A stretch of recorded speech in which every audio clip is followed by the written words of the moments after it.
the reality is that people work a lot harder than they need to be, and we can produce better results with less effort. And that's why you're here. I'm sure you want to understand how to do that. Just so you know, quick background, I'm a former practicing CPA. I've been a consultant to the profession for almost 20 years now. And I've learned a few things along the way. And today I'm going to share some things that I've observed and learned.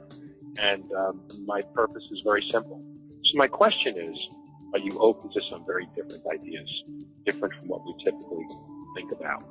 My purpose in being here is simple. I'm here. My intention is to change your life in some way, to impact your life. And I truly believe, based upon a fair bit of experience and observation, that you can indeed have your dream practice if you really, really want it, and it is easier than you think. To do so, to accomplish that, requires a change in your thinking. That's what it requires.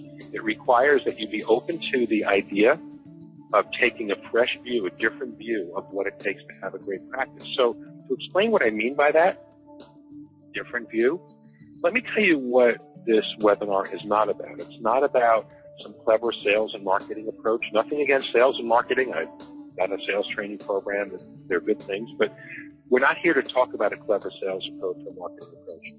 But there is a secret to having a great practice that most people completely overlook. And that's because they're looking in the wrong place. It's not about anything external to us, but it's something internal. It's based upon a very simple fundamental truth that we hardly if ever pay attention to. And this fundamental truth really determines our lives. It really determines how our lives unfold. And this truth has been stated throughout the ages in many ways. It's based on ancient wisdom. And so here it is, very simply, what we call reality, the world we're living in, is nothing more than our view of the world. It appears as real to us, and I'll explain why. But we each have our own view. That's why the world appears differently to each of us. That's why several people can witness an accident or witness any event, and they would all experience it differently and describe it differently, because we're each, in a very significant way, actually living in our own world.